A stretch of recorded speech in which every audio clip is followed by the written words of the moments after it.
আজকে আমি এই যে পাট পাতা বানাবো, গিঠু দিয়ে পাট পাতার তরকারি বানাবো। এই যে পাট পাতা আছে, এই যে আলু, লবণ, হলুদ, এখানে আছে পেঁয়াজ, রসুন, আদা আর কাঁচা লঙ্কা পেস্ট, এখানে আছে জিরার গুঁড়া, ধনিয়ার গুঁড়া, লঙ্কার গুঁড়া আর সম্বারের জন্য গোটা জিরা।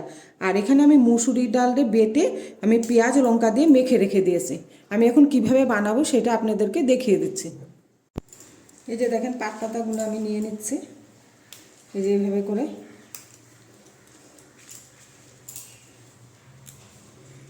এই যে দেখেন এইভাবে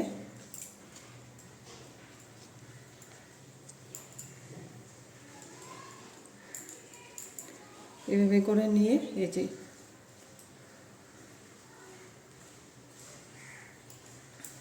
এইভাবে দিয়ে আমি এই যে এরকম করে গিঠুটা এই যে এইভাবে গিঠুটা দিয়ে নেব। এই যে দেখেন এরকম করে আমি এইভাবে সবগুলো বানিয়ে নেব এখন।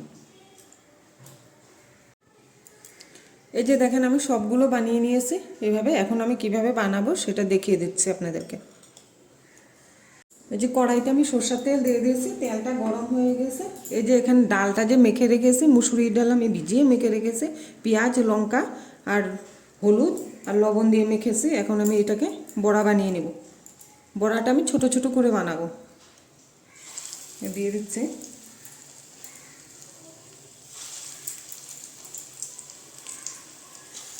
এই যে এইভাবে করে আমি সবগুলো বানিয়ে নেব।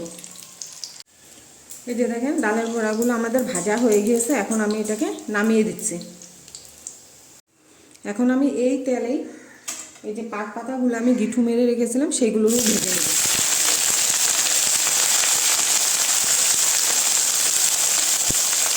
দিয়ে দিচ্ছি অল্প একটু লবণ, হলুদ দিয়ে ভেজে নিব।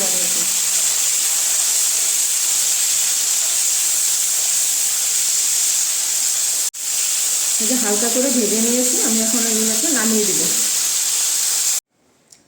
এই যে এই তেলেই দিয়ে দিচ্ছি আমি গোটা জিরা। জিরাটা একটু লাল হবে, তারপর দিয়ে দেবো আমি আলুগুলো। এই যে দেখেন জিরাটা কালো হয়ে গেছে। এখন আমি দিয়ে দিচ্ছি আলু। আলুর মধ্যে দিয়ে দেবো এই যে হলুদ, দিয়ে দেবো এই যে লবণ, দিয়ে আলুটা আমি এখন ভালো করে ভেজে নেব লাল করে। আলুটা দেখেন আমি লাল করে ভেজে নিয়ে এসেছি। এখন এটার মধ্যে আমি দিয়ে দিচ্ছি এই যে পেঁয়াজ রসুন আদার কাঁচা লঙ্কার পেস্টটা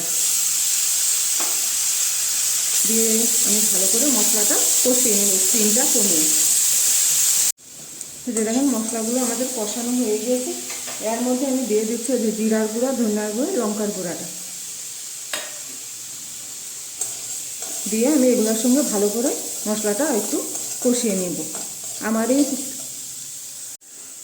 যে দেখেন মশলাগুলো কষানো হয়ে গিয়েছে।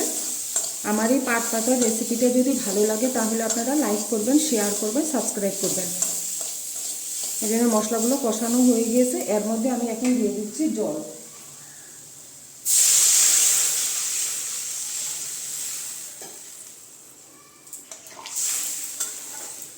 জল দিয়ে দিয়েছি, ঝোলটা ফুটবে, আলুটা একটু সিদ্ধ হলে তারপরে দিয়ে দেবো আমি ডালের বড়া আর পাট পাতা যে গিঠু দিয়ে ভাজা করে রেখেছি সেগুলোকে দিয়ে দেবো।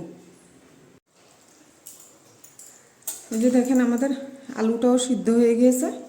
এখন আমি এই যে ডালের বড়া আর পাট পাতাটা ভাজা দুইটা দিয়ে দিচ্ছি।